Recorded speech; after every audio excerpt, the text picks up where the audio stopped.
Hello എല്ലാവരും hair care ചോദിച്ച് ഞാൻ ഇന്ന് ഹെയർ കെയർ വീഡിയോ ചെയ്യുന്നത് ഫുൾ കെയർ റൊട്ടീനായിട്ട് ചെയ്യുന്നതാണെങ്കിൽ ഞാൻ ഒരു ലോങ് വീഡിയോ ആയിട്ടുണ്ട്. ഇതുവരെ ഞാൻ ലോങ് വീഡിയോ ഇടാൻ തുടങ്ങാത്തതുകൊണ്ട് കുറച്ച് വെയിറ്റ് ചെയ്യേണ്ടി വരും. ഇതിപ്പോൾ ഞാൻ വീക്കിലി ഓരോ ദിവസം എങ്ങനെയാണ് ഹെയർ കെയർ ചെയ്യുന്നതെന്നുള്ള സ്മോൾ വീഡിയോസ് ഇനി ഇടാമെന്ന് വെച്ച്. ഇപ്പോൾ എന്തൊക്കെ ആഡ് ചെയ്തെന്ന് വെച്ചാൽ 1.5 tablespoon of coconut oil, പിന്നെന്താ 3 to 4 tablespoon of rice water, പിന്നെ 2 tablespoon of aloe vera gel, പിന്നെ കുറച്ച് ബേസിൻ ഇട്ടിട്ടുണ്ട്. ബേസിൻ വേണമെന്നവർ മാത്രം ആഡ് ചെയ്താൽ മതി കേട്ടോ. ചെയ്താൽ നമ്മുടെ ഹെയർ നല്ലതായിട്ട് ക്ലെൻസ് ചെയ്ത് സോഫ്റ്റ് ചെയ്യും. പിന്നെ ബേസിൻ്റെ പൊടി ചിലപ്പോൾ ഹെയറിൽ കാണും. അപ്പം ലൈക്ക് നാളെ എല്ലാം എവിടെയെങ്കിലും പോകാനുള്ളവരാണെങ്കിൽ അതിലിണ്ട. അത് കഴിഞ്ഞിട്ട് ഷാമ്പു ചെയ്താൽ പോവായിരിക്കും, ബട്ട് എന്നാലും കുറച്ച് പൊടിയൊക്കെ നമ്മുടെ തലമുടിയിൽ കാണും.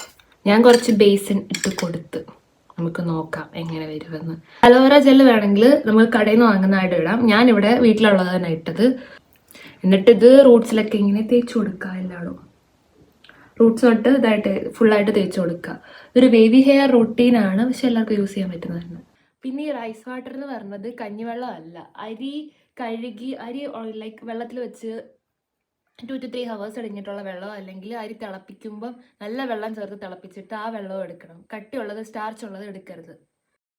നമ്മൾ ഫുള്ള് തേച്ച് നല്ലതായിട്ട് ടൈറ്റായിട്ട് കെട്ടി വെച്ചിട്ടുണ്ട്. അറൗണ്ട് 1 hour കെട്ടി വെക്കണം. അല്ലെങ്കിൽ നിങ്ങൾക്ക് തേച്ച് തരാനുണ്ടെങ്കിൽ തേച്ച് തരാൻ പറഞ്ഞോളൂ. അതായത് നമ്മുടെ ബാക്കിലത്തെ ഹെയറിലൊക്കെ റൂട്ട്സിലൊക്കെ കയറ്റി വെക്കണമെങ്കിൽ ഒരാളുടെ ഹെൽപ്പ് വേണ്ടി വരും, അല്ലെങ്കിൽ ഒറ്റയ്ക്ക് തെക്കാൻ. അപ്പം ഓക്കെ ബൈ. വീഡിയോ ഇഷ്ടമായാൽ ചാനൽ സബ്സ്ക്രൈബ് ചെയ്തോ.